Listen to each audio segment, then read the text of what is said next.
Today is Or Levav Tammuz, Atavshin Ayin. This is Shir Klali with Rabbi Gafni and Parshas Chukas. No. Or Chukas Bala. Chukas, it's just Chukas. Just Chukas?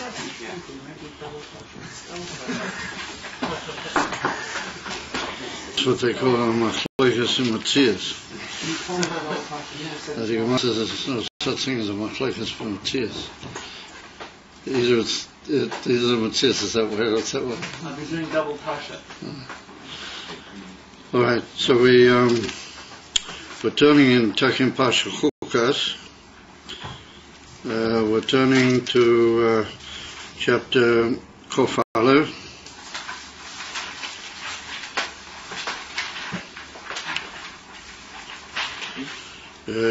Pasik Yudayim. The Pasik Yudayim is one of the Gematria 2.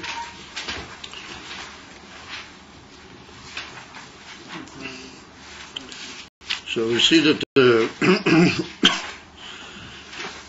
there was a whole series of Nisim occurred with the Yidden, as described earlier in the Pesukim prior to this, when the Moiriim, when the Yidden were already approaching, stay Moyav in order to go over into Eretz Yisrael, but this is already the end of the 40 years in the Midbar, and there was a series of miraculous Nisim happened with the two parts of the mountain. If you may be familiar with the whole story, Rashi brings it, Bekita.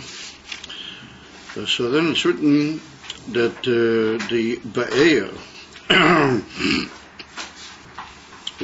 that's the Be'er Shel Miriam, the pastors,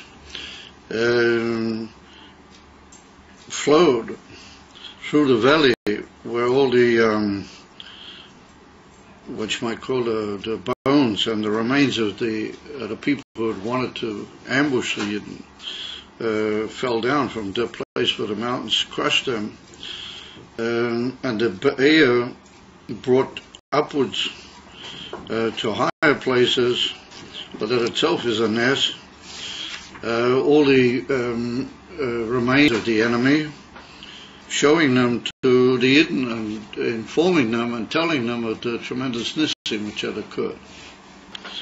So that's Nisim which are not written openly in the Torah, only written B'derech Remez. So that's not the place to get involved in it here. Why were these tremendous Nisim not written or Mufresh in the Torah? That's another field of discussion. However, having seen those Gewaldige Nisim, or the outcome with the enemy which had obviously been planning their destruction, so then the Yidden sang a song.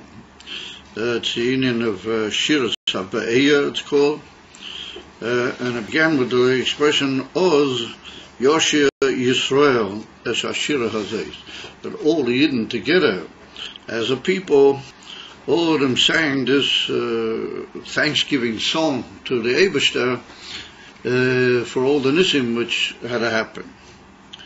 And we see that Moshe Rabbeinu, by Shiras HaYamsuf, it's written Oz Yoshim Moshe Uvnei Yisrael.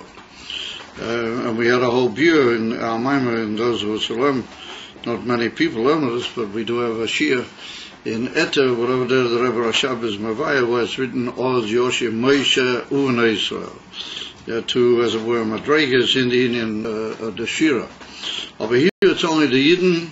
Rashi brings a whole marshal that since Moshe Rabbeinu was punished due to in Yonim that occurred with the Be'er Shel Miriam, according to Rashi, according to his explanation earlier in the Parsha, but no doubt you're familiar with it, that Moshe Rabbeinu was punished due to certain things that happened with the rock that was supposed to refurbish and bring back into Gilui all the union of Be'er Shel Miriam. It's written before that Miriam passed away, and therefore the Be'er stopped.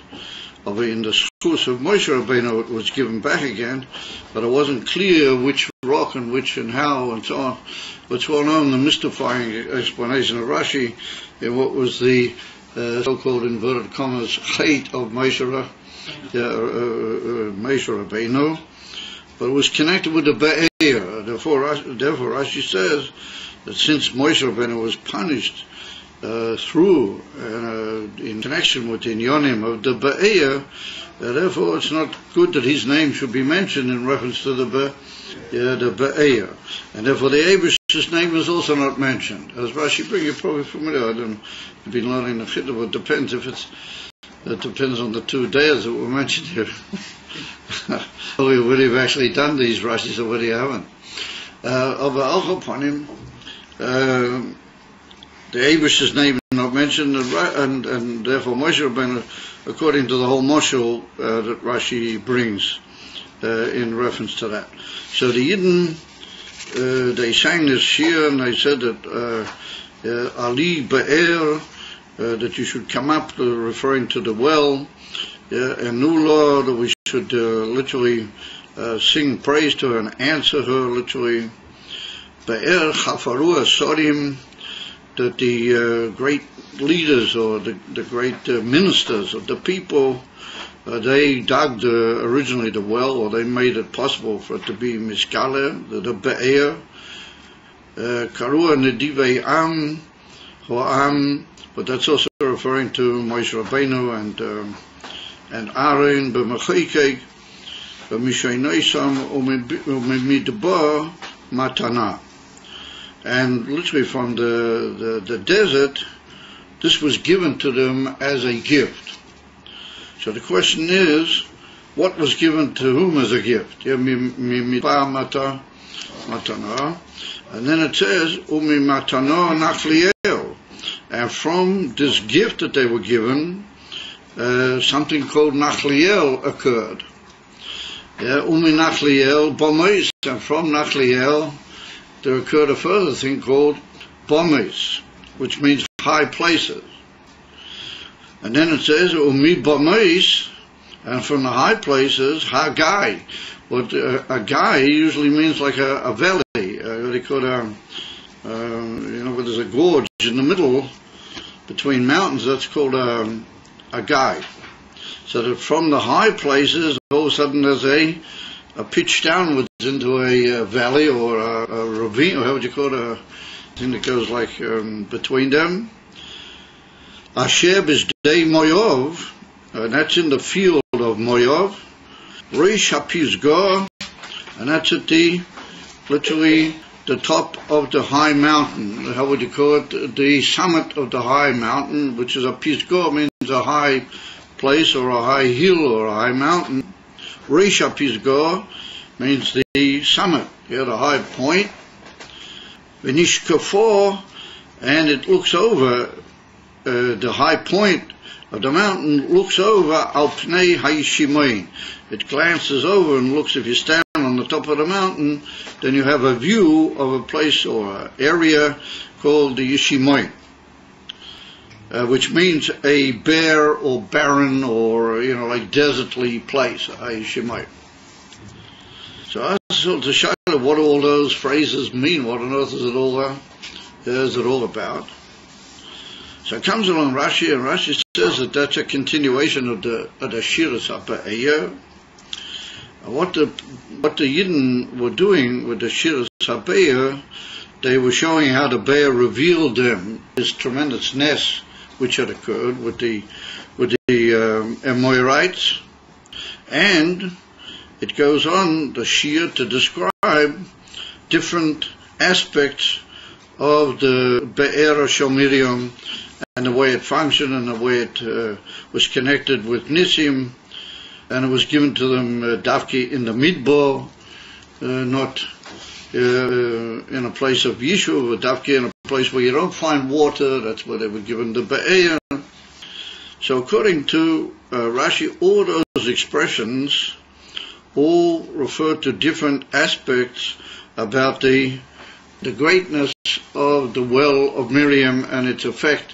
How it gave forth water whenever they needed, and the different expressions, mimatano, for example, it was given to them as a gift, and nachliel, means that it came upwards, that itself was a nes. The be'er, instead of flowing downwards like water does, it came up to the high places and revealed to them all the bones and all the other inyanim of the enemy, and showed them the wondrous nes that had occurred.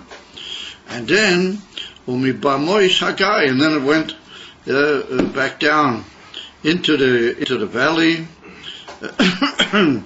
And it says that opposite that valley, the opposite that valley, yes, is this mountain which looks over the Yeshimayim. Rashi completes his whole description at a different aspects of the Be'er, and he brings in the middle of the whole Moshe, why Moshe ben not mentioned in reference to this year.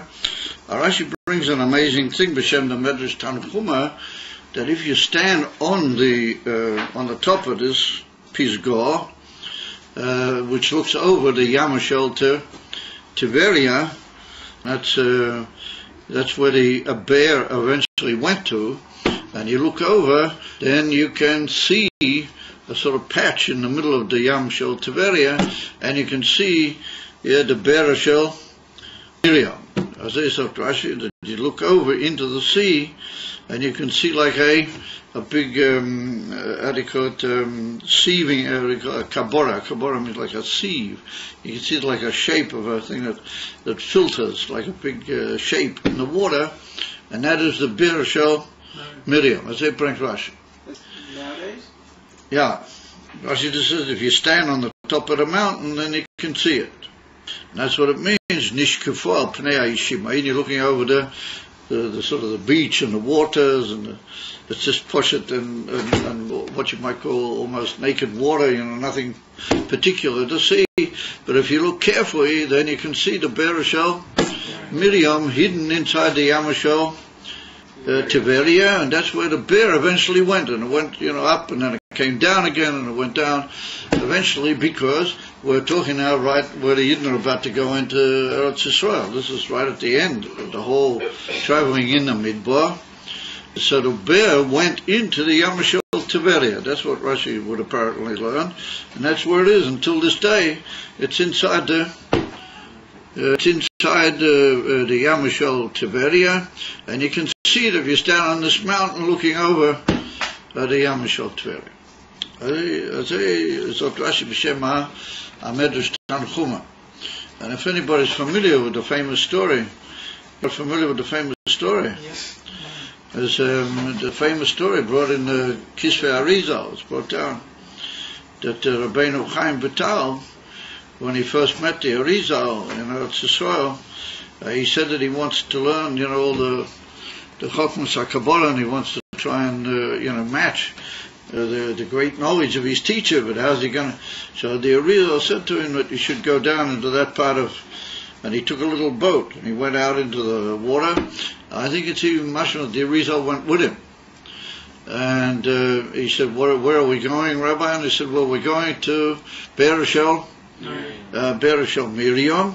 And they got to this certain place, and the Arizal said, here we are, right here. And he gave him to drink from the water, from the Bereshel Miriam. And that's what gave Rabbeinu Chaim Vital the great ability to be oimek and misamek in the Chokmas HaKabbalah and the Pnimis HaTorah with the whole Arichas HaAyin. People are familiar with the famous story. We should all go. We should all go. We should all go to drink the water. Yeah. Well, Rashi says if you stand on this mountain, you can see where it is. You've got an indication. But it would appear that not everybody can see it so clearly. But the Arizal, he for sure was able to see it, wasn't he? Yeah. No doubt you're hoping that at this particular moment you're drinking from Bereshel Miriam. That's put, it's not such a bad, it's brought down that if you on Motzei Shabbos, it's written, it's an Indian to drink hot water, a hot drink. Was that on Motzei Shabbos? Or where's it written? It's written somewhere that if you do a certain thing which our sages said, then you misdamin the Bereshel Miriam, and you can be actually, you can have the schus to drink from the water of Bereshel Miriam. I've just forgotten which part it is. I think it's if you draw the water. I think it's if you draw water on Moshe Shabbos. Yeah, if you draw water on Moshe Shabbos. It's written that you're not allowed to drink, you shouldn't drink water that's been standing over Shabbos on Moshe Shabbos. You should draw water. But if you do, then you get, you're zeicher that you draw from the Bereshel Miriam. I steht da viele in Sifrei Nigla, nicht in Sifrei Kabbalah. Es wird eine Sgula on Moshe Shabbos to trinken, aber it's important you should drink something hot. As is at the Gemara, that Malugma by Moshe Shabbos Asvusa, it's a refuah. It's a refuah. It's a whole Indian beneged to Bereshel Miriam. Al Chaponim, we see that Rashi learns this whole shir and this whole inyan when it came to the nisim and the inyanim that occurred with the Ba'er, and the Yidden sang a song to praise the wonders that Hashem did to them through the Ba'er, and that includes the nisim which had occurred to them just now, and to the whole, what you might call, history and the whole status of this wondrous well of Miriam in reference to the Eden during the whole of the time in the Midbar, and their preparation and their readiness now to go over into Eretz Yisrael. That's like a tremendous necessity that they had to, as it was, sing this shir and praise the Eibishter through the Indian of Bereshel Miriam. And as we know that Ein Mayim Ela Torah, as a famous statement of our sages have it, that there's a Indian in this whole Indian from Bereshel Miriam, with the whole Arichas that's put in Sforim around Rashi. Now, the truth of the matter is that most of the other great Pashtonei HaMikra, is the learners of the simple Pshat, learn a similar Pshat. The Shira is Be'ikar referring to the Bereshel Miriam, Ali Ba'er. However, if we look in the Targum Yonason Ben Uzziel, what is well known, he was a Talmud of Rabbi Yochanan ben Zakkai. He was from the great Tanoim. So I went and he gave me, did I bring this chumash or did you give me this chumash? I gave it to you. It's the one you usually use. Yeah, it's interesting that there are different gersoyas in the Targum Yonason ben Uzziel, slightly different gersoyas, and one of them has a pirush, one of the chumoshim, but this one doesn't. This one, I suppose they said we didn't have room with all the amazing proportions that they bring. Yeah, this one has it. Pirush Yonason. Yeah. Anyway, it doesn't matter. It's okay. You can leave it with him.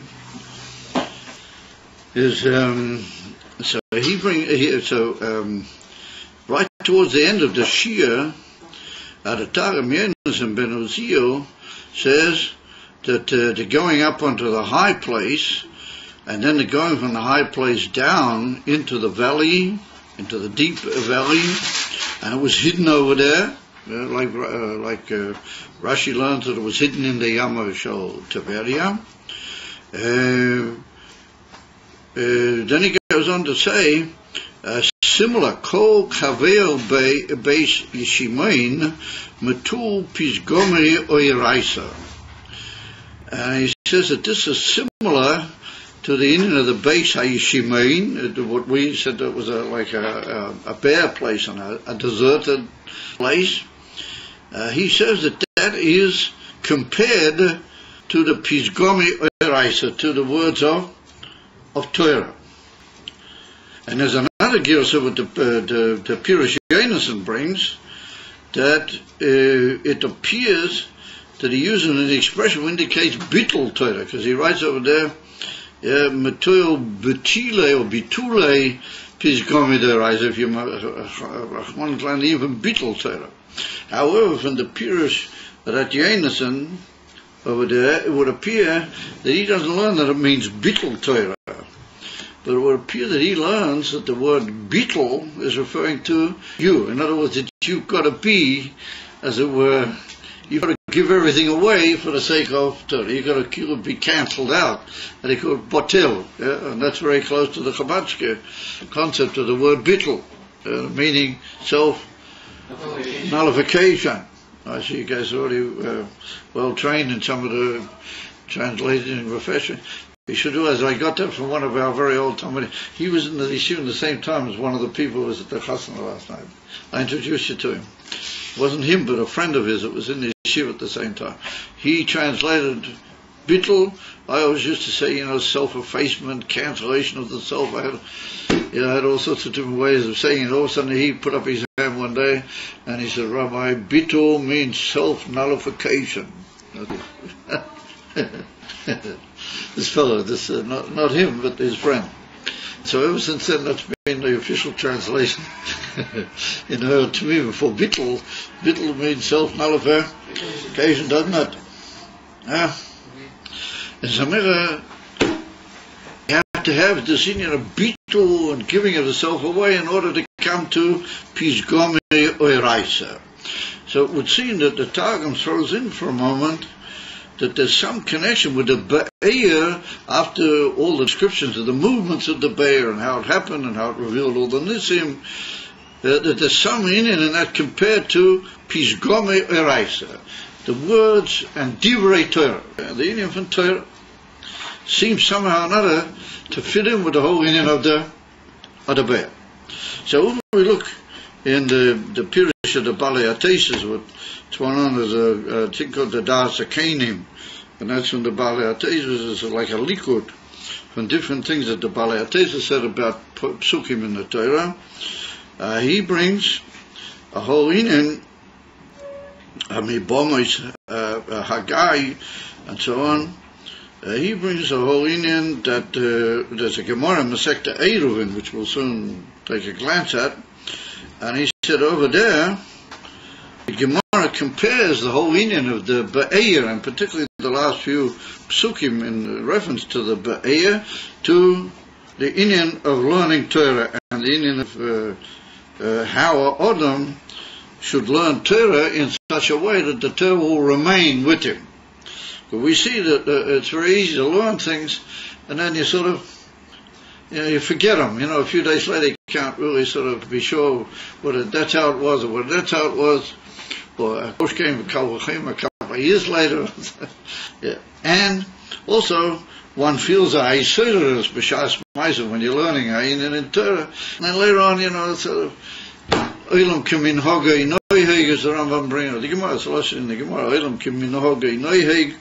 And you sort of get caught up in all the Hevlei Hazman, to use the expression, and you don't remain with the same koch that you had when you learned that in the Torah. So therefore, what the Balei HaTesis is saying, that there's a inyan that how you should relate to the inyan of Limud HaTorah, that should be a way that the Limud HaTorah remains with you. And he brings this Gemara in Masechta Eruvin. So if we take a look in I bring down the Ein Yankiv, because it's simply a little bit easier to carry down on some of the Gemara. And also they bring you a lot of different Pirushim. So there's a famous passage in the Gemara in Masechta Eruvin, Daf Nun Dalet. But over there's a lot of different Egaditas in Masechta Eruvin occur in that whole area of the Masechta. So there's an amazing piece at the Gemara over there prior to what I really want to show you, and it says over there that Omer Rebbe Elazar, my diksi, what is it that's written by the Luchos Rishonos, when Moshe Rabbeinu brought them down from the mountain. Could you maybe just sit up a little bit, because otherwise I don't see David Bukla. But I assume that he's acting with perfect, husband and all, he's even writing things down. But just saying, it's nice to see somebody. What is it that's written that the Miktov Elikim, it was the writing of the Eibishter, Chorus al Haluchos, was engraved into the into the luchos. So now I'm going to test you guys to see if you know where you've already met up with this. So he says, Ilamol loy nishtabru luchos harishonos loy nishtachacho Torah miYisrael. He said, if it hadn't been the fact that the luchos were broken, the first luchos, then Torah would never have been forgotten from the Yidden. The Yidden would have never forgotten Torah. Yeah, meaning that there would never have been general forgetting of the Torah, and there wouldn't have ever been in a person's life that he would forget the Torah. But the fact that the luchos were broken, well, that's what caused it. There came in the union of forgetting, of shichucha. Ravaka bar Yankiv Oma, ein kol uma veloshen yechela lishleit bohem, that no people or language, meaning also, a people or nation, could have ever had any shlita over it. There would never have been golas, and nobody would ever be able to have any power over Yidden. Shenema chorus ala luchos, al tikrei chorus elo cheirus. In other words, that the luchos brought with them freedom, cheirus. So where have you seen that? All of you guys, one chorus? We're learning in the Maimah, so you He's learning in the Maimah. You have to be careful of the reputation of Lubavitch. It's an old joke, but I don't know about a Misnagdim or maybe about a Chassidim, that how does a Chabad's how does he know of a Maimah Chazal? He says he saw it in a Maimah. He saw it in a Maimah. So.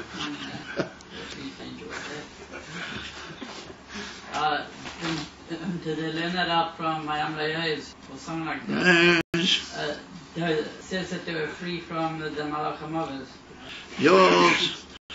But where did you learn it? You guys have been learning where the whole summer Pirkei Avos is? It's in the 6th Perek of Pirkei. It's not this week's Perek. It's the next week's Perek. But you've already learned a couple of times all over now. And what's written over there? That Ein Lecho ben Choirin K'moi Misha Oiset Be Torah. Who is a free man? He's free of everything. He's free of all, enslavements and all inyonim. K'misha Oiset Be Torah. Shenema Amiktav Alakim Chorus al Haluchos. Al tikrei choros ela chayros. That you're free, you throw off all the yokes and all the mises if you're oisik betur. So we see it's a similar Indian in a oifen shoiner.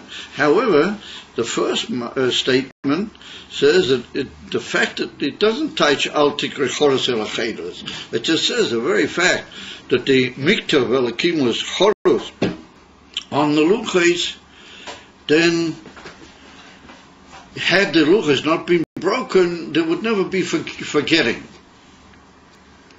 of the Torah. Now that's brought down in also another Maimorei Chazal and Midrashim, and it's mentioned in the Hemshech Samavov. We had a whole about that when we learned Samavov. I think kind of want to get too involved in that at the moment. However, comes along one of the Meforshim here on the Agaditas he's called the Rif. That doesn't mean the Rif, the Rishon, the very early Rif. This is another. He's an Achrein, but he's called the Rif. That's the name that they gave him. That's his pen name, as it were. So the Rif, he says that what was so special about the Luchos Rishonos? Does anybody know what was miyuchad about the Luchos Rishonos? Very nice. The very special thing about the luchos Rishonos was that the actual luchos, the stones themselves, they were Maisa Elokim. Now the second luchos, Moshe Rabbeinu took them up. Moshe Rabbeinu psal l'chor. Moshe Rabbeinu cut the two luchos and he took them up. So the Miktov on the second luch was also a Miktov Elokim. Who wrote on the luchos? The Eibishter did, not Moshe Rabbeinu Cholila. That was the Eibishter who wrote on the luchos. So the Miktov was a Miktov Elokim, but the luchos, so the difference between the luchos Rishonos and the luchos Achreinos is that the Etzem Luchos themselves, they were Maisa Elokim. They were the work of Hashem. So coming along the river, and he says, Lefize, the Etzem HaEvan, the Etzem stones of the Luchos Rishonos, that was the Ikar. He said that's the whole Ikar of the Luchos, because the Michtov was similar in both cases. What was unusual about the Luchos Rishonos was that prat. And he says that the very fact that they were Maisa Elokim is something that's chorus in them, even though it left them. But he said the very fact that the Luchos, because when Moshe Rabbeinu broke the Luchos, you know the famous Maimon Chazal, that the Medrash, it says that the oasis went up into the air and the whole thing. Of the pieces of the Luchos, they remain. And we find, fascinatingly enough, that they were kept in the Oren, according to one opinion. Yeah, they were kept in the Oren, and they were in the Kodesh HaKadoshim, in the Mishkan, and they moved around with the Yidden wherever they went. Yeah, with the Oren, there was the Shivrei Aluchos. Yeah. So we see that what were the Shivrei Aluchos, Lefi Maimon Chazal Ahu, that all the Oasis left was just broken pieces of stone. And yet, nonetheless, Rashi says that they used to go out. That there was two Orena. Rashi learns that it was two Orena. He doesn't learn that they were in the Oren Sha'os of Batzalel. And the Ramban is chaylik of him in that prat. So they used to take the broken luchos out to war. And the broken luchos were just pieces of stone. There wasn't anything on them. No, they were Maisa Elokim. They were Avonim, that those Avonim were Maisa Elokim. So it says the Riv, well, that is the whole inyan, that if the Evan is a Maisa Elokim, then that Evan is really Kedai to keep. That is the koyach. And the fact that the writing was on the Evan, that's a Torah. Yeah, noisav. It was chorus in the Avonim. That the Avonim are even more. Yeah, that it's not so much that you chorus, it's what you chorus. It's not so much that you're engraved, but in what are you in? What are you engraved? I remember there was one before the dollars. I remember there was a few times that the Rebbe came out of his office, pitom, without any previous. And if you happen to be in 770 or in the around areas, and you heard the siren or whatever they gave, that the Rebbe was giving something out, then you got from the Rebbe a nickel. The Rebbe gave out these nickels. He had this big bag, and he held it in one hand. He just pulled out the nickels and gave to people a piece of what is a nickel? It's a piece of metal. What is it called? But you get that from Moshe Rabbeinu. Yeah, you get from Melech HaMoshiach, a shtickle metal. Oh, yes, and the same with the dollar. The dollar is already paper. It's not bedimion to an Evan. Although if you get a dollar, yeah, from the Rebbe, it's just the etzem dollar atma. It doesn't matter how you got it, how it is. You have a dollar from the Rebbe. The etzem meaning itself, that is the koyach, that is the. So here we see that the inyan of the luchos, the etzem even of the luchos. So what is a even? A even is indicative of a dover botel. You know, like we saw in the Targum. Yonason, Even is the Pshat Aleph Ban. I say, bring the Alter Rebbe in Shara Yichud V'Emunah. Even is Aleph Ban, and Ban is the Shem Ban. So it's one of the Miluim. We had about it last night. We learned it in our Shir and Silas last night. Whole thing about Ma'u Ban. It's that's the union of Elikus that goes down to make Matzias. Aleph is Aleph. Aleph indicates Hashem Echad, the Eibishter. You got to bring the Aleph down into the Olam HaMatzias and the Olam HaGashmi, and you got to make it Batel. So that's the lesson of the Targum. Even is Aleph Ban. And you know what that is? Well, that guy who told me that Bittel is self-nullification. He used to sometimes, when we learned something in Chassidus, he would say, "Oh, he can't." Well, he would show some of his pilots. You guys are all very moichendik. You all sit around, you're moichen, very shleim, shlitas HaChabad, very, very up-to-date Chabadniks. He was one of the old style. We used to react in the old days. Anyway, terrible. So, kommt euch, that Batil, it means eine von Batilin lepis gomi eiraisa. It means ever eine von Pashtas and Pshitas. And on that, the Miktov can be Miktov Elokim. Or if you like that, then Elokus can write itself on you, and you're a Kli. And you have a powerful piece about you that you're a Evan.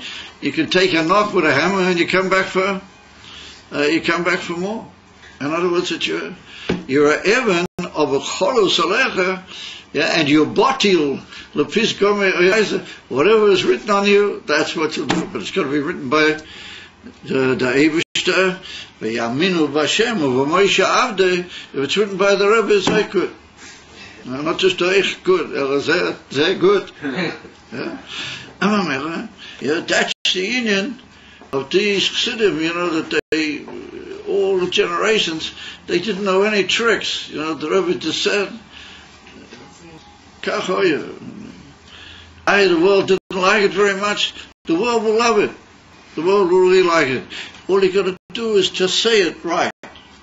And how do you say it right? You say it the way the Rebbe said it. And then I just can't resist to tell you a story that happened last night, or two of them. Were you guys at the Chastan last night? Yeah. There came in a Polish good eater, a Polish Rebbe, and remember he came in last night? I don't know how, he wasn't connected with my Talmud, that's for sure. He must have been connected with the other side. Now I know him when he was a younger man, I'm probably older than he is, but I knew his father very well. I knew his father very well. In Chicanay, when I first got married, and he recognized me. Oh yeah, he recognized me. And he said, I've got it. So he came and he sat alongside me, and he just took one glance at that for a second, and he just wasn't mishpol. Aki was there, Shumdava, and we had the most amazing conversation together. When we spoke, because he's from Tzand, he's from Gorlitz, but Gorlitz was one of the Tzand's Einikler was the Rebbe in a place called Gorlitz. So he's like Einiko from the Gorlitz. And his father, Einiko, his father was like a Einiko, or a descendant. They're called Halberstam. That's the name of the Tzand's Rebbe. So I had a whole talk with him, and he wasn't the slightest bit affected by it.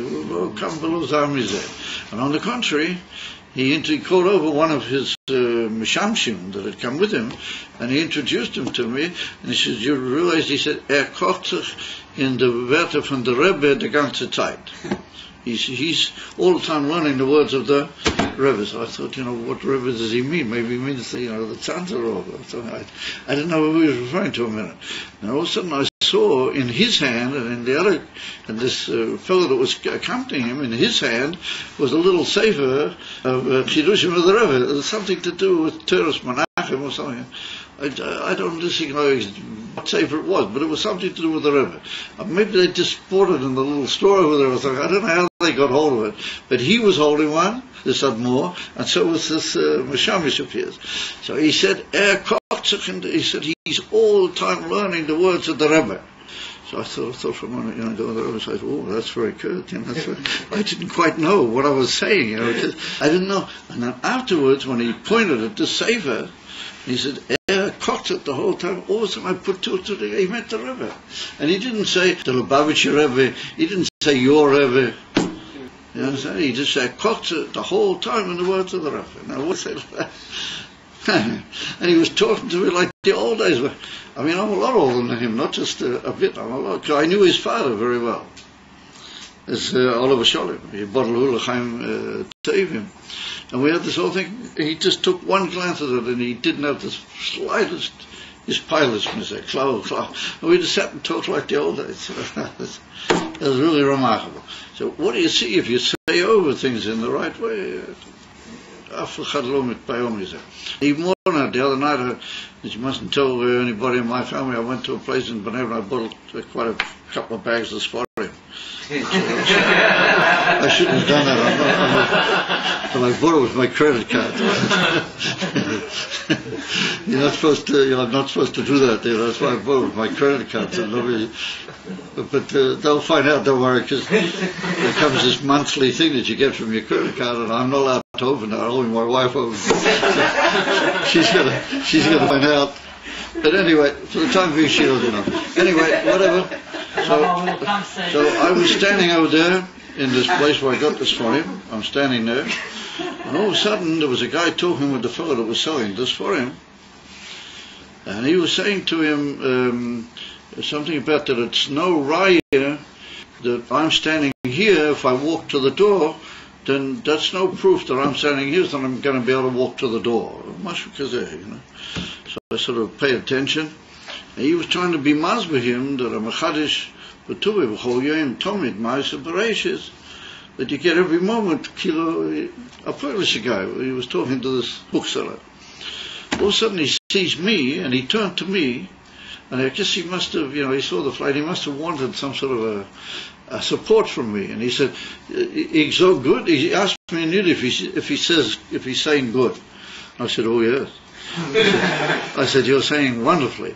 And I said to him, that's written in the Zohar Kodesh, that Rav Hamanena Saba, as it's written, Rav Hamanena Saba used to have his whole meal on the table. It was all waiting for him. Before, when he went to wash his hands, before he washed his hands, he would pray to Hashem that he should give him mazon. He should give him his food, he should give food. It's all on the table. So some people say the pshat that doesn't mean anything. The fact that it's on the table now doesn't mean that in another moment it's going to be on the table. Because the Eibush holds everything. That's what's written in Shara Yichud, that every second it's a new olam, it's a new brio. It's a whole new creation. The whole world is new every second. And there's no raya from 1 minute to the other. And the Father Mogen Avram in Hilchas Suda, the Mogen Avram brings down, on the basis of that story in the Zohar, that there's some people, even after they wash their hands, that before they make a moitzi, they say Hashem, Kapitel Kof Gimel in the Psalms, 23, Hashem Roi Loi Echsar. Hashem is my shepherd, I won't lack, before they make the moitzi. And the Mogen Avram, it's a hefsek between the Natilas Yadayim Lamoitzi. He said, no, it's not. Since they're praying for their mozen, they're asking Hashem to give them mozen. The mozen is on the table. You can't wash your hands if you don't have a piece of bread in front of you. That would be mamisha brochel of a toilet. In the far, they're on their way to the table, and they're on the Tammuz, because I said to him, "Se kein Reihen ist von dem Rege bis der kommende Rege." So he almost wanted to embrace me, this Polish guy. I said, "Oh," he said, "Das." I said, "Das." He was very, very thrilled. So standing alongside him was a literature, mamish a litva tahor, a litva tahor. He was standing alongside him, and so I could see that he was listening. He was sort of looking in the safer, but he was sort of, he was listening.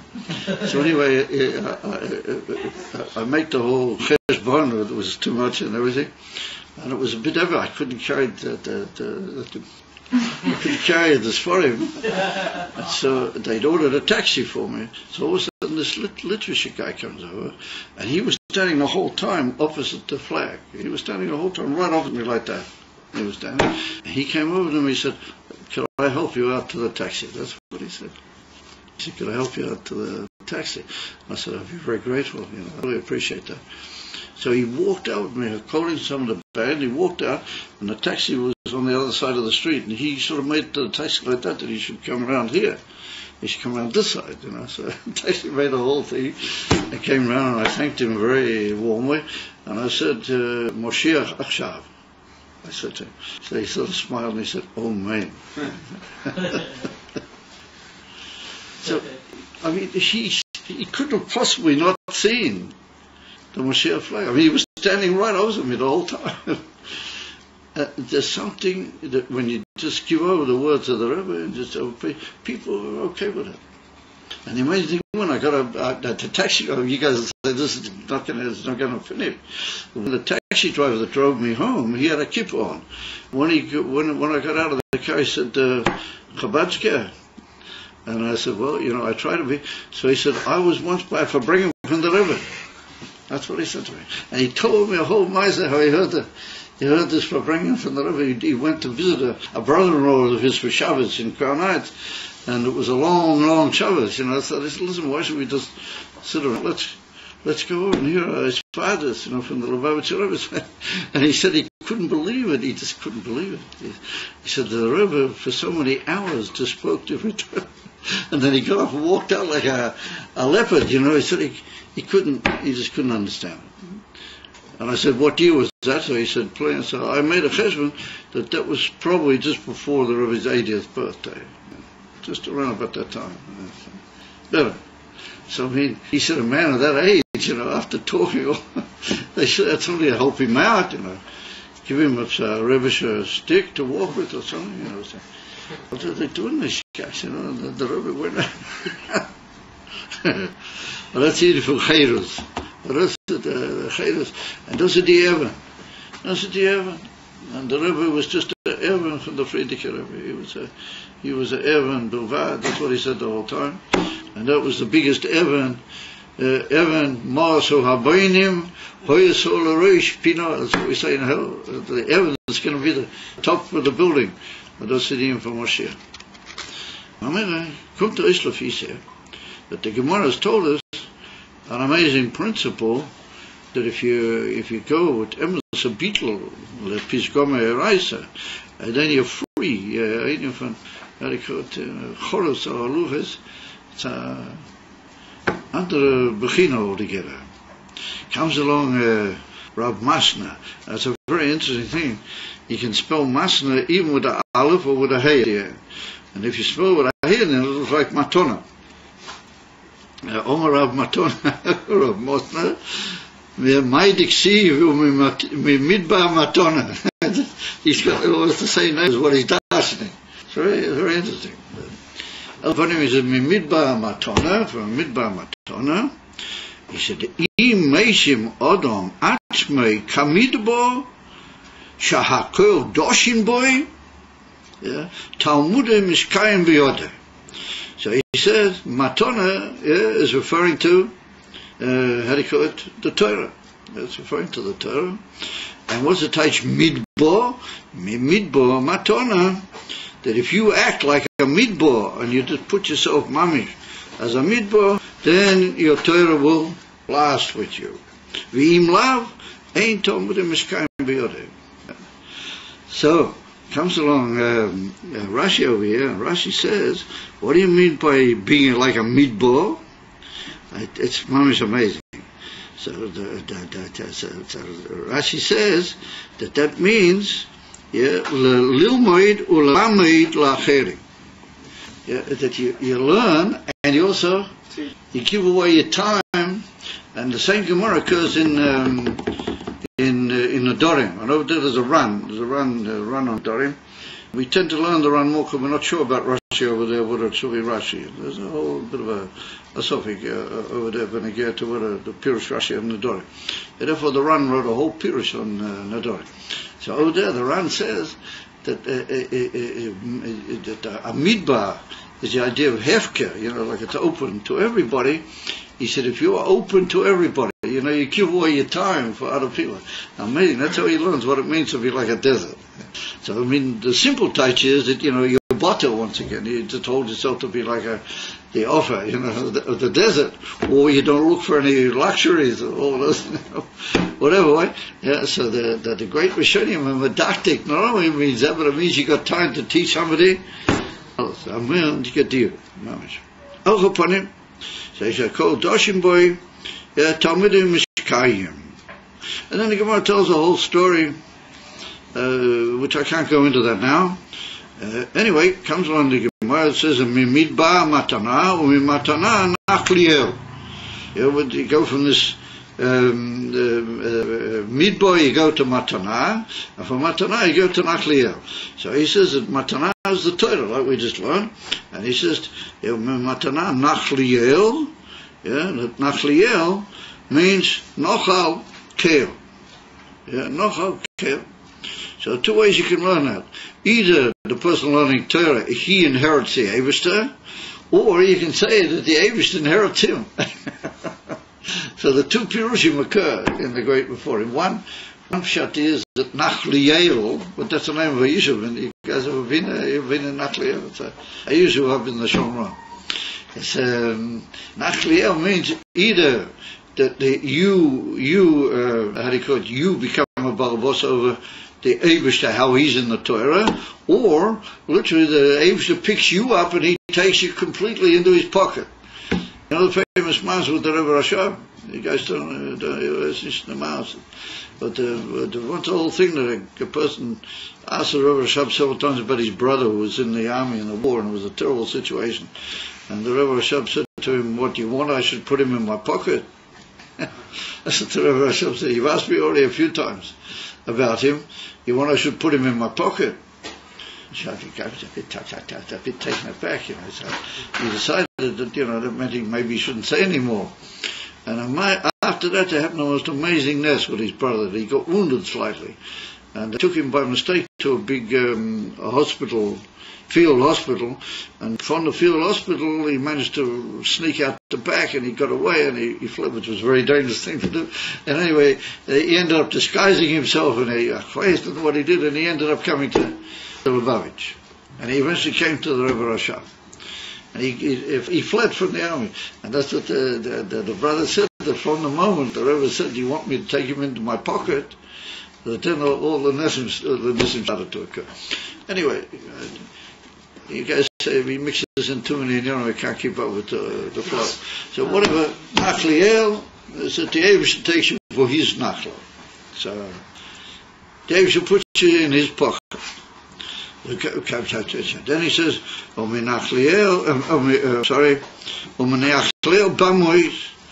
if the Torah is given to him in Azar, even for Matona, vi nachloi keil, and the Eivishter takes him for in his pocket, then Bamois, he should go up into the high places, then you become, well known in your generation, and people come to you and they ask you for advice, but Ka'it was there. In other words, you become a mashpia, or become a Menel Beit Chabad. You run things by hidden. And then he said, however, if you get a bit proud of yourself, then he said, Cholila, there can be mibamois hagai, you go down into the, you can have a fall. Some of the great Mephoshim, this is the Chidesh, you just had a tremendous aliyah, what size that fall? It shows you got to be careful. You can't, the moment when you start thinking that you're a macher, that's an issue. And could have a fall. He said, nonetheless, he said, even if he does have that fall, he said, eventually the Eivishter will bring him back up again, and that's me a guy, Rosh Hapizgo. You come up to the top of the mountain all over again. And he brings a pasuk from Yeshaya Novi, but that pasuk is about Mashiach. It's very interesting. Anyway, let's not get too involved in other inyanim. I have come to Islafis here. But the Barayates, he sent us over to this Gemara, and we see now that the Gemara has changed the whole picture, that the Shira, or at least a very major part of it, the Shira about the Ba'eya is not talking about the Ba'eya, it's talking about the Inan of Torah. It's talking about Torah.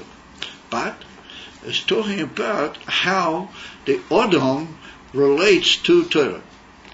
Is that thing working? It all seems to be hot in here, no? I don't mind, but you guys want it like that, or you want it a bit cooler, or whatever? A bit cooler. It doesn't bother me.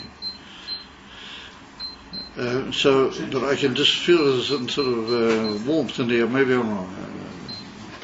Okay, so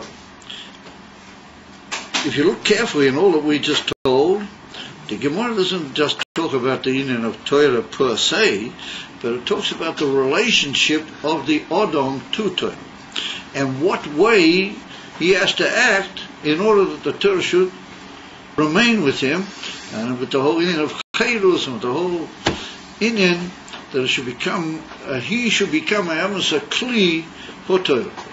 And he's got to be like a midbar, and then the Eibush will cause him to be an achla, and the Eibush will take him up into the high place. If he happens to fall down, the Eibush will eventually pick him up again. Of it's all how the Odom becomes a Kli to Torah. However, if we look a little bit deeper into the Pnimis of the Inyan, there's a very long and famous Erachaim HaKodesh. You guys have heard of the Erachaim HaKodesh. And his Yortzeit is Sunday, I think it is. Tesvav Tammuz, that's the Yortzeit of Erachaim HaKodesh. Huh? It's Rafi for... Wait a minute, where are we now? Next month. Next week. Next week. Oh, yeah. Got it wrong. Yeah, what is it right now? Huh? Sunday is Ches. Oh, yeah, today's only, right. Yeah. The Sunday after. Yeah. Anyway, in this month, the Erachaim HaKodesh is, his Yortzeit is in this month. So comes again the Erachaim HaKodesh, and he's got this amazing passage stating that the whole Shira, the whole thing is about the Torah. Not just certain parts of it, it's about the Torah. His point, however, is what the Torah does to you, not just to how you should be a Kli, but if you are a Kli, what does the Torah do to you? What sort of an effect can it have on the Odom if he learns Torah the way the Gemara says? And he goes into a most amazing description of all the details of Ba'er, Ali Ba'er, and all those. It's too long to go into them. However, what is the basic point that the Erachaim HaKodesh brings? And he brings a Yalkut, Shemayini, and actually it's a medrash. It's put down in the Yalkut Shemayini. It's a medrash in Vayikra Rabbah, if I'm not mistaken. And over there, it teaches that Choros al-Aluch is what we sort of touched here, the Gemara, and it says, Al tikrei Choros el Chayrus, Chayrus mimalach hamovet. Very state dort in the Yalkut, that if you really get into the Torah, and that the original giving of the Torah with the Luchas Rishonos, the whole inyan was to be free from the effect of the Malach HaMavet. See, bring the Erachaim HaKodesh. And he goes on to say that if a mensch is Makayim these things that are written, and he brings the Gemara, and he says, you give yourself away like a midbar, and you give yourself, and you'll realize that he changes slightly some of the Lashonas, and he uses in a slightly more pnimis dikoifim, and he follows the pshat that the Eibush takes you, not that you become like you're noichel the Torah, but the Eibush takes you, like we just said. That's one of the purity. And then he says that what does it mean that you go up onto the high spots? You go up into the higher places. So he says a most amazing thing. He said that when Adam Harishon was first created, what was meant to be the situation? What was meant to be the situation?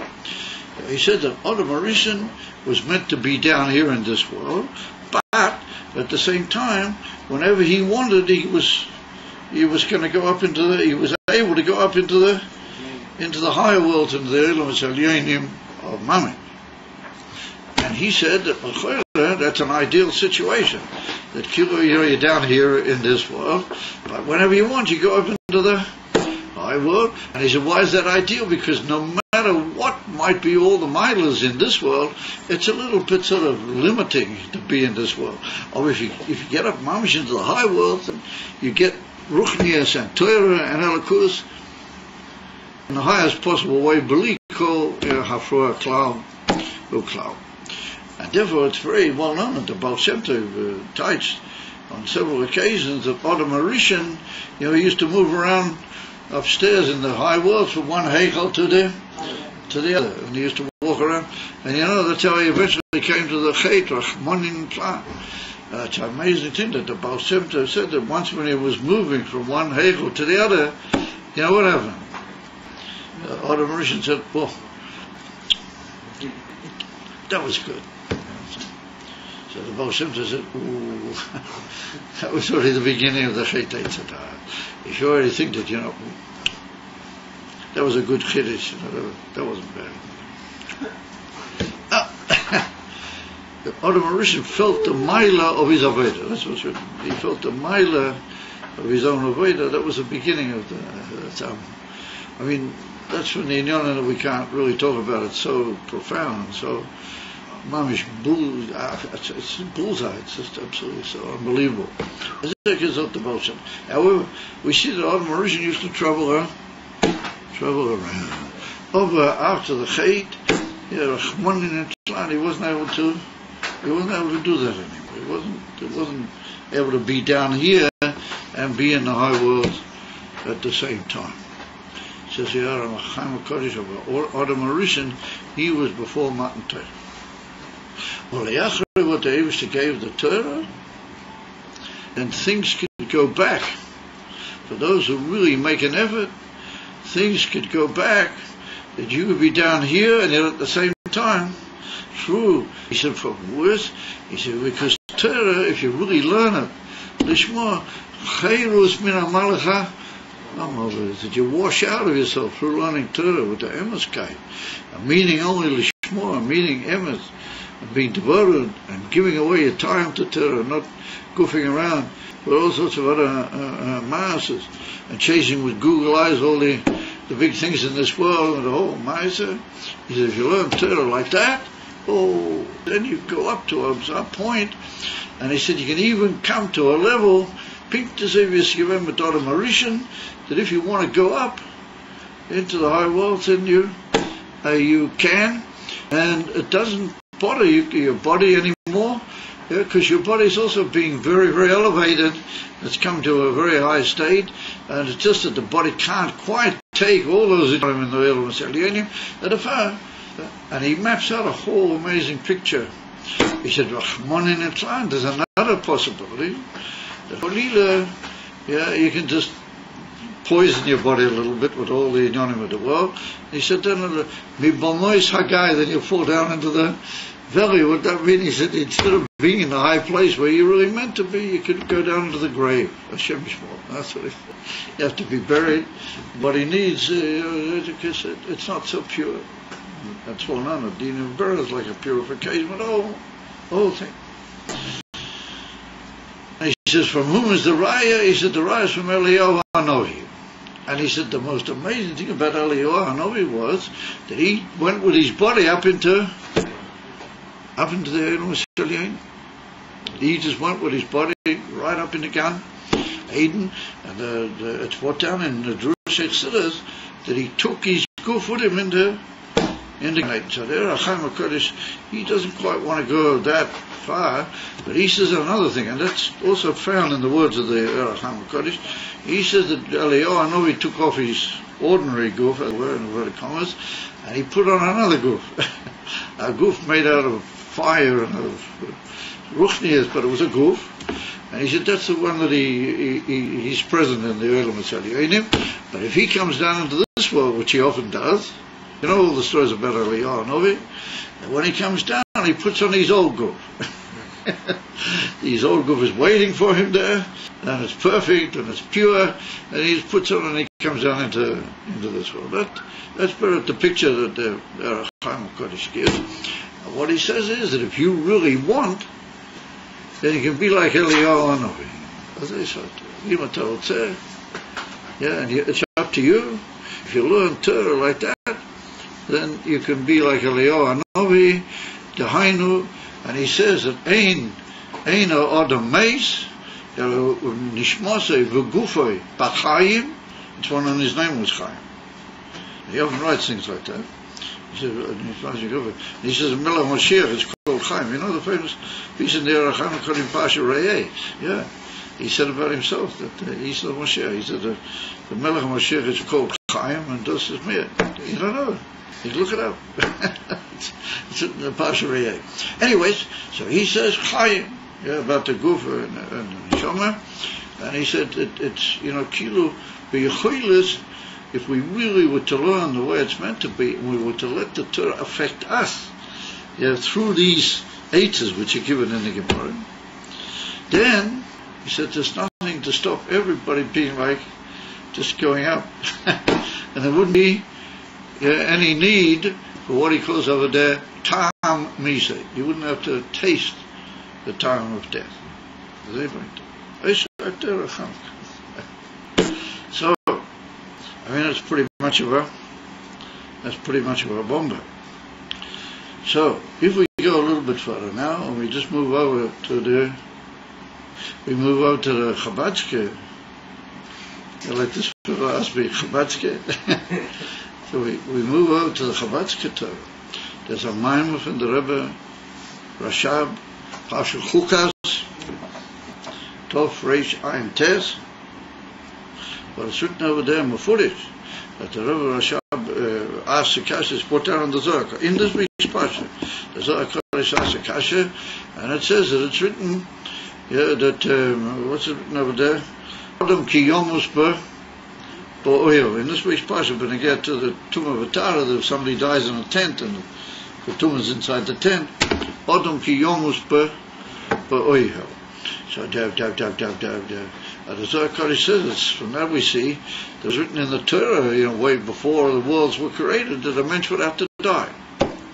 How does that fit in with the fact that it's mashma that a mensch only dies because of the Chet Eitzvah, the Chet Eitzvah da?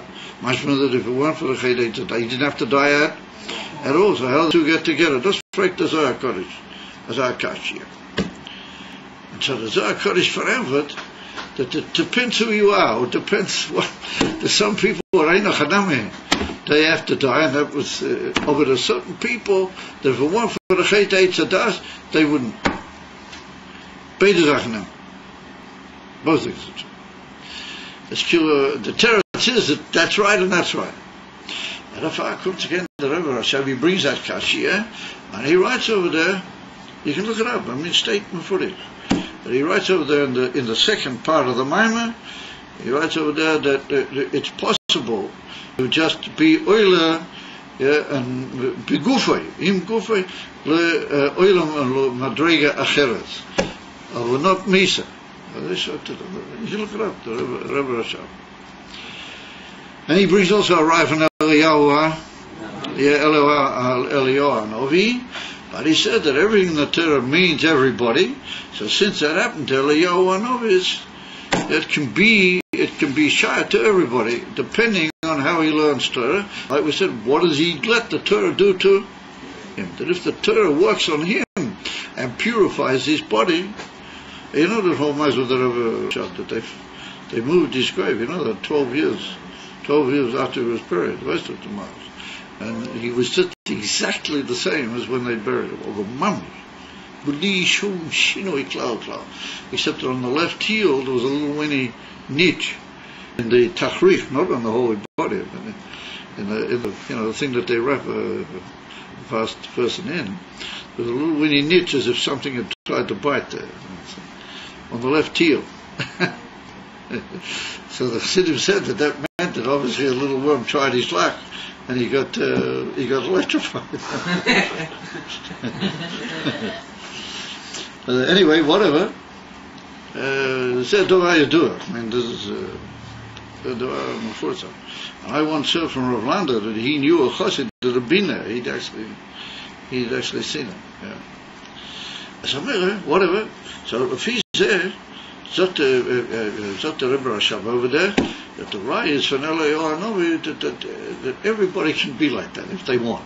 It's all Torah in the bench. And he brings over there that it's just poshet ayinim from going mirashus l'ra. And I remember there's a Maimon from the Rebbe Rashab in Tov Reish Mem Vov. That was way back when he first became. He hadn't taken on the Rebbeiship officially, Kaviocho, at that point. And there's a little footnote in a Maimon that he wrote way back in those days. It says exactly the same Lashon as this is over there. Over there it was more explanation. But it's the same basic Lashon. He just says, Oile im guf el roshus acheret. Philip plays. And he brings a rife in Eliyahu Hanavi. They bring a rife and say, you might check that. What sort of rife in Eliyahu Hanavi? I mean, that's it. Milano got me, Eliyahu Hanavi. It was I'm going to be anything like Eliyahu Hanavi. It was a deraya. What's the proof from Eliyahu Hanavi? So there's a lot to be said about these inyanim, but I just want to complete. I don't want to keep you guys too long. I just want to make one point now about why would the raya, because we see the Rachamikor, he builds himself mostly on Eliyahu Hanavi, and the Rebbe over there also says Kimo Eliyahu Hanavi. And then he says, and that was the difference between Moshe Rabbeinu even and Eliyahu Hanavi, that Eliyahu Hanavi didn't need burial. He just went straight up with his goof into Gan Eden. Moshe Rabbeinu, he had to have his body buried. But then he brings another shot. And he says, no, why is it that nobody could find Moshe Rabbeinu's grave? And he says a most amazing thing. He said, Mipnei shehu einu nimtza sham. If they were looking around, they couldn't find Moshe Rabbeinu's grave. They could never work out exactly where it is. There's nothing to look for. He's not there. He says in another place, it's written that Moshe Rabbeinu did get buried. That the Eibishter buried him. You know what he writes? Shivim panim loter. Unbelievable. If I hadn't seen that written, I don't know if I would have believed it. The state of Shivim Panim, two ways of understanding it. Alcha Panim, just to finish off the class, was it derived from Eliyahu Hanavi? Why is Kildika? Who could be, who can compare himself to a Novi like Eliyahu Hanavi? So therefore, no, you have to learn from Eliyahu Hanavi. And then there's a famous sikh of the Rebbe in Chelik Chof Dalet, in reference to the Ramak. Rabbeinu Moshe Koravira, what the Rizal said about him. It's a whole on its own. And over there the Rebbe says the same thing, that since the Rizal said that about the Ramak, is a sign that it's for everybody. I say that the Rebbe told it's the Ramak's Yotzeit also. Kof Gimel Tammuz is the Yotzeit from the Ramak. So maybe we'll talk about that in a couple of weeks. I'm ready to make that. The whole Sikha from Reb Master, of the Rizal said at the Ramakshir.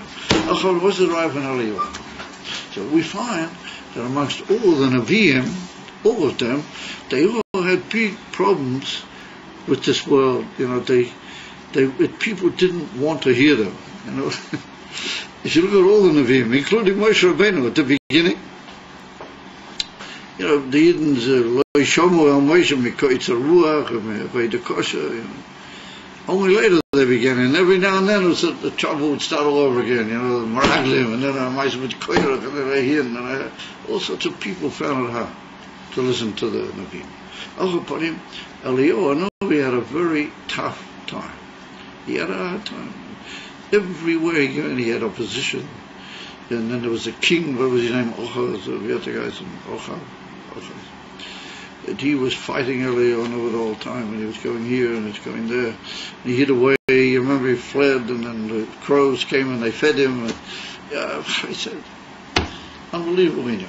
So it's brought down in Siddur that Eliyahu Hanavi was not like Moshe Rabbeinu. Moshe Rabbeinu's goof, Melachatchila, wasn't really a goof. It was Melachatchila just a kli, that the unbelievable Moshe Rabbeinu had to come down and be in that kli. It wasn't really a goof. And therefore the Rebbe Rashab said it's not really proper to say in a way that he was buried Moshe. Okay? He never had any goof that really needed burial. It was just a sort of it was like a piece of elikus, a kli, his goof, Moshe Rabbeinu. Upon it, we see that Eliyahu Hanavi worked through the most tremendous difficulties, but he had to work with his goof be'ikar. There was brought down an iron base, a whole riches from the river. Nishmas Eden, that Eliyahu Hanavi is the two madrigas of Mao Ban that we learned about in our Maimon the other night. I hope somebody remembers these things. The two madrigas of Mao Ban. But he's not Ma and he's not Ban. He's Ban of Ma. In other words, he's a very, very high madrega called Ma, but in that gufa he's shy to the world. Eliyahu Hanavi was shy to the world, and he had a guf that needed to be worked at. He had to work with his body to purify it, and he did a tremendous task. And he kept working and working and working until he purified his guf so much that was kilo ready to go into Kaviyachal, was ready to go into Gan Eden. So not everybody achieves that. However, Eliyahu Hanavi struggled with this world, and he went through tremendous difficulties and hardships, and he was always being defied, and therefore he was called a Kanair. He was a zealot. He was a fighter. And that's what happened today. Did you hear about there was a big thing that went on today? Did you guys hear about it? Yeah, and in Jerusalem. Oh, yeah. It was a huge, what do you call it, Afghana. I don't know if it actually got going. They were supposed to bring out something like about 1 million people. That's what they were hoping for. I don't know what happened actually. What was it about? It's about the fact that they're attacking the whole time. They're trying to undermine the Jewish religion. You know about that? Oh yeah. These guys, these present people are all Peretz. And Peretz is no longer a Jewish state. You guys don't know. Anyway, he doesn't want, it should be Medina Yehudit, a Jewish state. Therefore, the whole time they're working against the Frumkeit, the Yiddishkeit. And behind the reform, you got all these big millionaires in the states which are reformers, and they send money to all these guys. I don't want to mention their names. So it's a huge plot. It's like the old thing of how do they call it? What was it called? The plot against the Jews. How was it called? Yeah, the famous. To destroy the Jewish people. And the ultimate of that was Hitler. He was like it's called the plot of the Jews. I forget what it was called. That's what's going on over here, Mama. So they decided all from here, and they're going to come out today on the street. They didn't hear about it. And that's Mamash Eliyahu Hanavi. Eliyahu Hanavi fought with what's called Kanaut. He fought for Yiddishkeit. And that's the Bris. The Bris is from Kedusha, Vatara, and all those, saying Kanamon. And if Eliyahu Hanavi Kilu is like an indication, as much as we can say, of the ordinary man who's faced with this unbelievable struggle. In other words, a Kilu Eliyahu Hanavi was higher than a Beinoni. He became higher. Absolutely no. I don't want to make any misleading statements. Of Eliyahu Hanavi is indicatory of the Aveda the Beinoni, of the struggle with the group. Moshe Rabbeinu is lechatchila. He's not charter. He's Moshe Rabbeinu, Rabbi Shimon Yochai, they came down into the world just to bring Elikus Mu'mayla Lamata and to pour the whole world with Elikus, but to work back the other way and to struggle and to become a kli, Mata Lamayla to Elikus.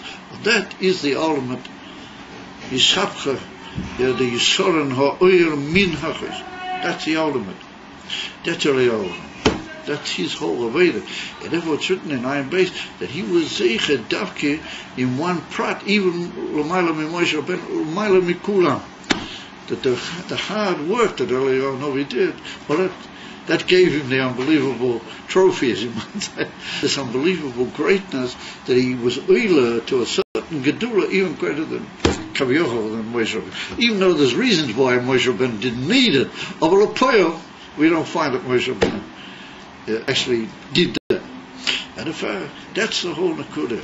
The whole Nakuda of the Gili of Chassidus in the latter generations is to bind us up to the Pnimiyas and to bring us to that Chayrus, and the Chayrus Memalacha.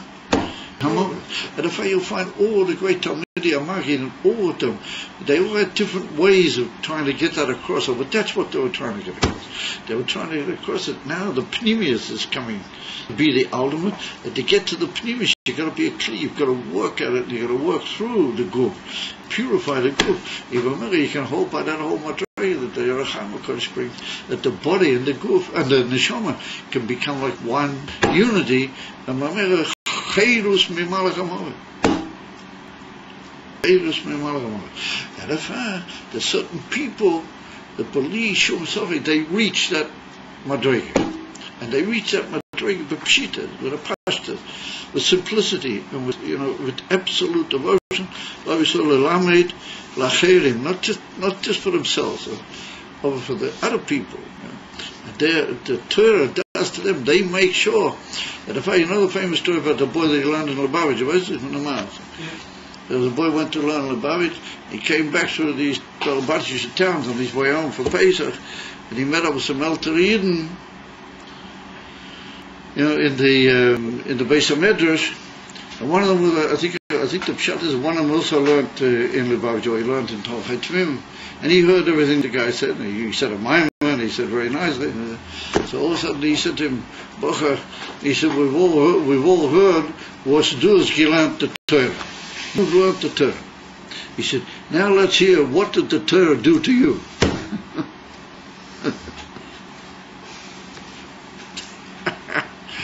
That's Eliyahu Hanavi. Eliyahu Hanavi says that the Torah's got to do things to us.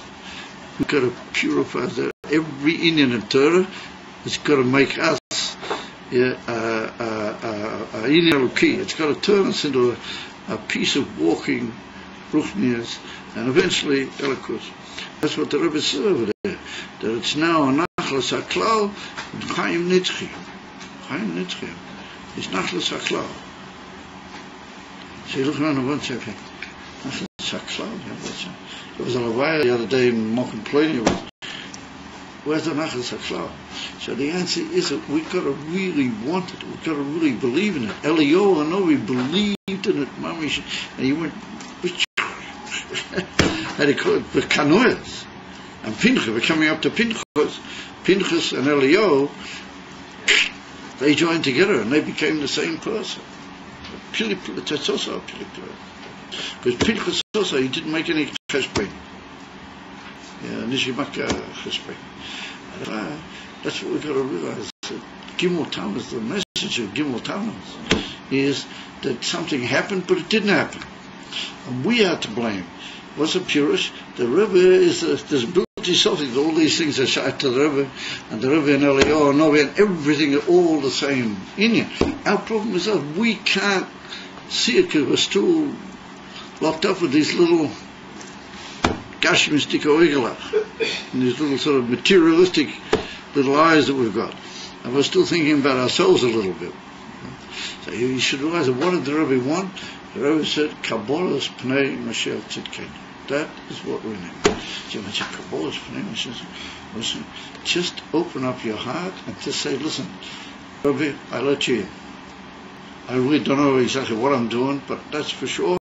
I let you in. I let Mashiach and I let you into my life. And you might say, that's the Bible. Yeah.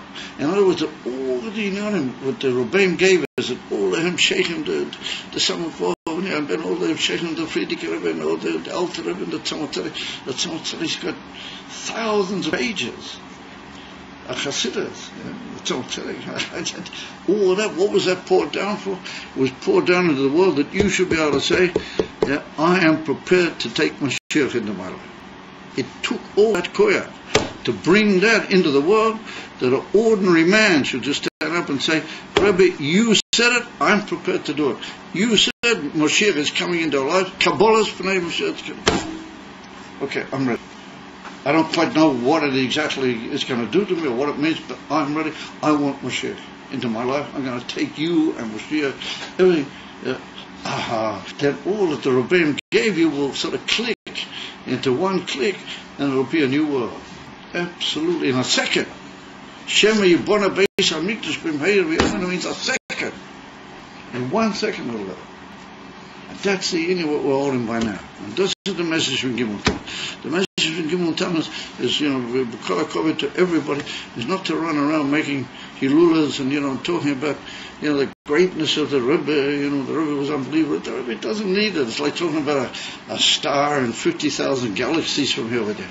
You know anything about it, you know what it is, but it's from born there. We know what the Rebbe is. You say about his greatness, and they make meetings, and all the people talking about, the Rebbe was a great person, and he said this and a diuk, and diuk in his Torah, and tremendous. After Mashiach has come, you can talk about that. Sit be Medayach and all the dikdukim. Right now we've got to change. We've got to stop all this terrible mess that's called history. We've got to stop all this terrible world, and we're just got to take Moshiach into our lives. Kabbalah is Mashiach Tzidkenu, and then everything will click. All that unbelievable path that the Rebbeim goes in 1 minute, 1 second. That's Gimel Tammuz. Have a good evening, my gentlemen.